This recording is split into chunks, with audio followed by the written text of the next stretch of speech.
Welcome to Calderdale College. Today I'm going to walk you through the Employer's Guide to Employing an Apprentice.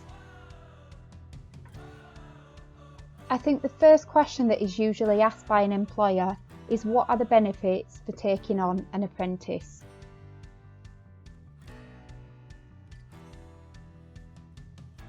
There are lots of benefits for employers when they engage in apprenticeship training programs. Whether this is through a new recruit to the business or through a currently employed member of staff who is going to be completing an apprenticeship to upskill or as a development activity.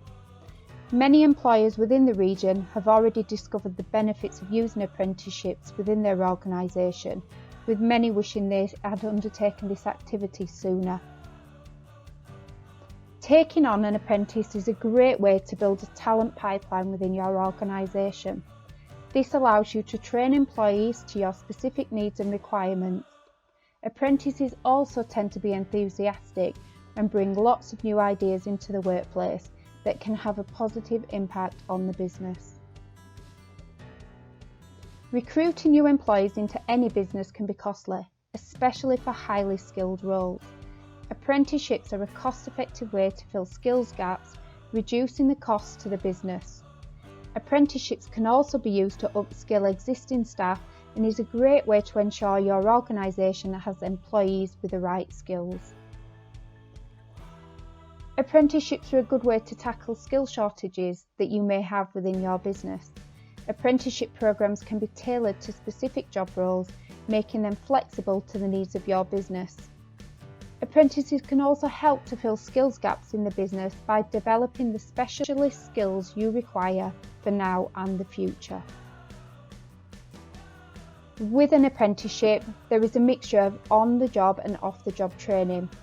This means your apprentice will learn the skills that work best for your business, as well as meeting the core requirements of the apprenticeship standard. Apprentices will be trained within the context of your organisation, meaning they can contribute to the business productivity whilst developing their own skills. Employers who have established apprenticeship programs in place within their organisation have reported that their productivity within the workplace has improved by 78% by using apprenticeships. Further research also indicates that employees that have completed apprenticeships usually stay for the company for longer, as they see this as a career and not just a job. Approximately 90% of apprentices stay on in the workplace after completing an apprenticeship. Anyone can do an apprenticeship from age 16 upwards, and they are not just for young people. There are a variety of different apprenticeships that are available, with currently over 450 standards available and even more in development. Calderdale College delivers a variety of apprenticeships across lots of different sectors that range from a level 2 entry point right through to degree level, providing a great opportunity for progression opportunities and employee development across the organisation. Apprenticeships are also a good way for anyone who is looking to retrain or take a different career path. So what are your responsibilities as an employer for apprenticeships? As an employer, there are provisions that must be put in place before an apprenticeship programme can commence. As a training provider, we must also ensure that some of these measures are put in place prior to training commences to ensure we are compliant with the government-directed funding rules. As an employer, you also play a vital role in the success of your apprenticeship programmes, and we encourage all employees to get actively involved in their apprentices' journey. It is an employer's responsibility to ensure that all apprentices are provided with a safe place to work, with any training provided and any necessary risk assessments completed. You must also hold current employers and public liability insurance and vehicle insurance where appropriate, which we will check at the start of the programme. You must also provide any necessary personal protective equipment in order for the apprentice to carry out their job safely, whilst also providing any advice and guidance in relation to safeguarding and prevent. All apprentices, whether they are new to your organisation or are a currently employed member of staff, must have a contract of employment in place for the duration of the apprenticeship. This must be for a minimum duration of 12 months and must also include the endpoint assessment period at the end of the apprenticeship. This must pose the question of what actually is an endpoint assessment. Endpoint assessment is the final part of the apprenticeship and is completed once the apprentice has completed all of their learning towards their programme. It is conducted by an independent organisation who has not been involved in the apprentice's training. Many people relate this assessment as being similar to a driving test, where the competence is tested once learning has been completed. This is the same process for assessing an apprenticeship standard and has various ways of doing this, which is bespoke to each standard. Another question that is usually asked is whether part-time employees can complete an apprenticeship. The answer to this is yes. Part-time apprentices have the same rights to training as a full-time employee and the same rules where they must have a contract of employment in place before they commence apprenticeship training. The length of programme for a part-time worker will be adjusted accordingly to ensure they get the same amount of time in learning as that of a full-time employee.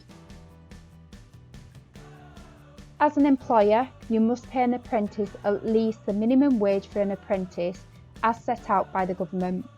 This information can be located on the gov.uk webpage.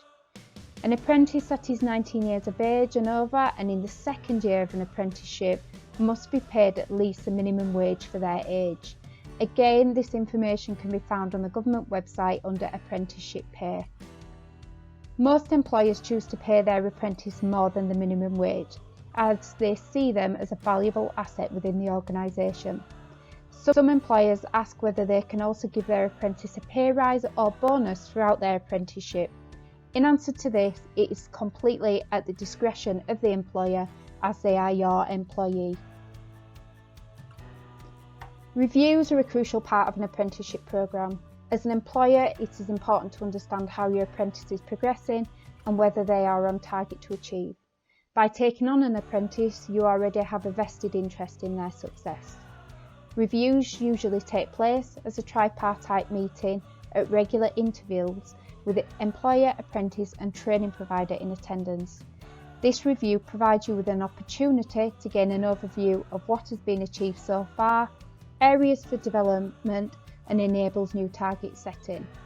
This is also a great opportunity to look at how you and the organisation can further support the apprentice on their learning journey to support success. All apprentices must complete at a minimum 20% of their apprenticeship in off-the-job training within their paid employment in order to ensure it is an eligible apprenticeship. This time usually equates to approximately 1 day per week, but can be more if you feel it is going to be a benefit to the apprentice. The 20% off the job time can be flexible and can work around the needs of the business, as it does not have to be at a set time or a set duration.